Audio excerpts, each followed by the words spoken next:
کے بیٹھے ہوئے ہیں۔ عمران خان نے کہا کہ آ جاؤ، اور ساتھ لوکل ہمارا نیشنل بلکہ کہنا چاہیے میڈیا اور انٹرنیشنل میڈیا دونوں کو بلا لیا۔ اس دوران ایک واقعہ ہوا جو پاکستان کے سارے لوگوں کی آنکھیں کھولنے کے لیے کافی ہے، دنیا کی آنکھیں کھول گئی ہیں۔ نون لیگ کا لیڈر ایک ٹیلی ویژن پہ بیٹھتا ہے، وہ کہتا ہے اب وہ چھاپا جو مارنے کا ٹائم تھا وہ گزر گیا۔ عمران خان نے بلف کال کر لیا، میڈیا آ کے بیٹھ گیا۔ عمران خان نے کہا کہ اگر میرے گھر میں دہشت گرد ہیں تو مجھے بھی بچنے کا موقع ملے گا، آؤ ڈھونڈو، لیکن حملہ مت کرو، وارنٹ لے کے آؤ۔ وارنٹ لکھا ہوا ہے کوڈ آف کرمنل پروسیجر میں، اور چادر اور چار دیواری کا تحفظ جو انہوں نے برباد کر کے رکھ دیا وہ لکھا ہوا آئین میں۔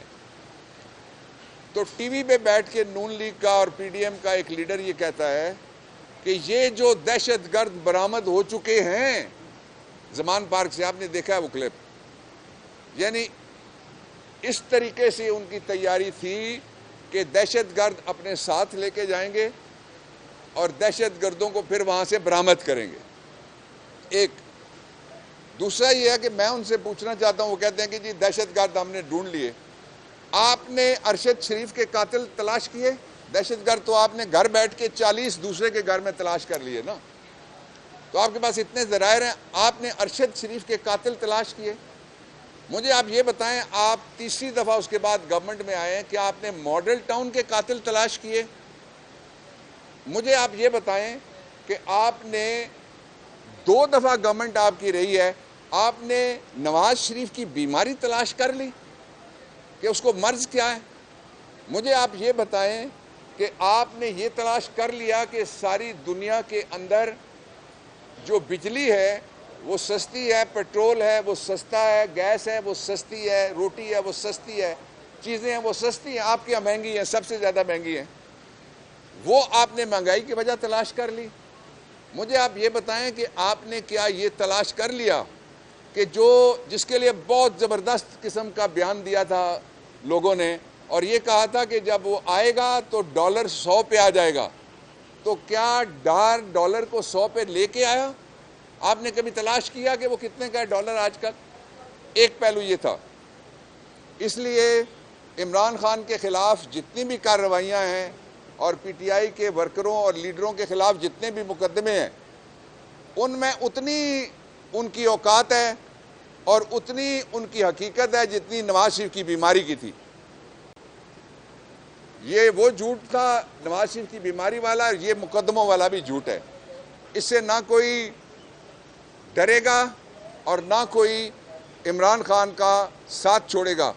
کل یہ ایک سروے جو آیا اس میں اس سارے ظلم اور کالی رات کے باوجود 71% پاکستان کی آبادی نے یہ کہا ہے کہ اگلا ووٹ ہم عمران خان کو دیں گے۔ دوسرا، میں اب اس کا پہلو آپ کے سامنے رکھنا چاہتا ہوں۔ کچھ جو لوگ ہیں وہ چھوڑ کے جا رہے ہیں، یہ کہا جا رہا ہے ٹیلی ویژن پہ، جو پہلے چھوڑ کے گئے انہوں نے کتنا ایک فرق ڈالا جا کے وہ بیٹھے، کہ کوئی اور اگر پرندہ ایک ہری شاخ سے اڑ کے سوکھے ہوئے برگد کے درخت کے اندر جو گدھ بیٹھے ہوئے ہیں ان کے سائے میں بیٹھے گا، اس کی کیا حیثیت رہ جائے گی؟ اور جانے والے کسی پہ تبصرہ نہیں کرتا، ہمارے کولیگ رہے ہیں۔ ایک پرنسپل میں نے آپ کے سامنے بیان کیا ہے۔ میں دوسری بات آپ کو یہ بتانا چاہتا ہوں کہ جو جائے گا ٹیسٹڈ اور ٹرائیڈ، پاکستان کی جو یوتھ ہے، جس طرح سے مراد شہید کو ٹکٹ ملا تھا، جس طرح سے فاروق حبیب کو ٹکٹ ملا تھا، جس طرح سے اب عثمان ڈار کو ٹکٹ ملا ہے، جس طرح سے سیالکوٹ کے ایک اور جوان کو جو لاہور میں رہتا ہے اس کو ٹکٹ ملا ہے، جو یوتھ ہے اس کو ٹکٹ ملیں گے، نئے چہرے جو سامنے آئیں گے نئی انرجی کے ساتھ، وہ نئے حالات کے لیے زیادہ فٹ ہوں گے۔ اس لیے اگر کسی کو کوئی غلط فہمی ہے کہ پاکستان تحریک انصاف کو تقسیم کیا جا سکتا ہے، مختصر کیا جا سکتا ہے، -1 کیا جا سکتا ہے، دور کر لے۔ تیسری بات بہت امپورٹنٹ ہے، وہ یہ کہا گیا کہ عمران خان ملک چھوڑ جائیں گے۔ یہ کہہ کون رہا ہے؟ جعلی شیر کہہ رہا ہے، جو 2 دفعہ بھاگا ہے اپنے کارکن اکیلے چھوڑ کے۔ اس کو تو کارکن روکتے ہیں باہر نہ نکلو، وہ باہر نکلتا ہے۔ وہ اصلی معنوں میں اللہ کے اوپر توکل رکھنے والا وہ آدمی ہے۔ اور ہم بھی آپ کے سامنے کھڑے ہیں، پورے شہر میں ہم موجود ہیں، ہر عدالت میں ہم جاتے ہیں. کیوں ڈریں گے بھائی؟ ہمیں ڈرا کون سکتا ہے؟ اللہ سے ڈرنا چاہیے، جس کے پاس عزت ذلت ہے، جس کے پاس رزق کی تنگی اور فراخی ہے، جس کے پاس موت و حیات کا اختیار ہے. اس سے نیچے کسی سے نہیں ڈرنا چاہیے، لوگوں کا احترام کرنا چاہیے. اور میں حیران ہوں کہ ایک ہی منترا چلا ہوا ہے جی، اداروں کی عزت کرو. اداروں میں کیا یہ ادارہ شامل نہیں ہے جس پہ آپ کھڑے ہیں اور میں کھڑا ہوں؟ اس کی عزت نہ کرو. اور پھر میں اس تصور کے خلاف ہوں، قائد اعظم نے یہ کہا ہوا ہے. انہوں نے کہا کہ اداروں کی ذمہ داریاں ہوتی ہیں، اس لیے کہ ان کو تنخواہ ملتی ہے. عزت لوگوں کی ہوتی ہے جو تنخواہ دیتے ہیں. لوگوں کے آپ کپڑے اتاریں، لوگوں کو آپ سڑکوں پہ گھسیٹیں، لوگوں کے آپ دروازے توڑیں، اور آپ یہ کہیں کہ آپ بڑی جمہوری حکومت ہیں. اور پھر آخری جو میں آپ کے سامنے رکھنا چاہتا ہوں ایشو، اس کے اوپر ہم اس کو چیلنج کرنے لگے ہیں، اس لیے کہ جو 90 دن کے بعد جو حکومتیں 90 دن کے بعد جو حکومتیں ابھی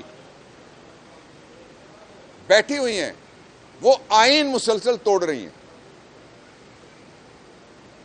اور مسلسل آئین توڑنا مسلسل سنگین غداری ہے. یہ میرے لفظ نہیں، آئین کے آرٹیکل 6 کے لفظ ہیں.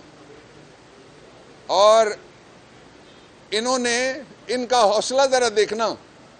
وہ تصویر آپ لوگوں نے چلائی ہے، میں نے دیکھی ہے، جس میں یہاں ہماری ریگولر فوج، ریگولر پولیس نہیں کھڑی، ایک پرائیویٹ لشکر ہے. اس میں ایک آدمی نے اوپر موبائل رکھا ہوا ہے، نیچے ڈائری رکھی ہوئی ہے، اس کے نیچے پتہ نہیں کیا رکھا ہوا ہے، اور ساتھ اس نے ایک پسٹل لٹکایا ہوا ہے، شرائع دستور پہ ہے. کرو نا پرچہ ڈبل میم پہ، پہلا میم مریم کا، دوسرا مولانا کا. ڈبل میم آئین سے، قانون سے بالاتر ہیں. مجھے روکا گیا تھا اس دن کہ آپ سپریم کورٹ نہیں جا سکتے. جو ان کو کہا گیا تھا، ڈیوٹی یہ تھی کہ جب تک فیصلہ حق میں نہیں آتا، اور اعلان بھی تھا ہم بیٹھیں گے. کیا ہوا؟ حلوہ ختم ہو گیا. سرکاری حلوہ تھا، حلوائی کی دکان پہ دادا جی کی خیرات ہو رہی تھی، اس کے باوجود اٹھ کے بھاگ گئے. ان کا کوئی مستقبل نہیں ہے. عمران خان واپس آ رہا ہے، آپ الیکشن جلد ہوتا ہوا دیکھیں گے انشاءاللہ العزیز.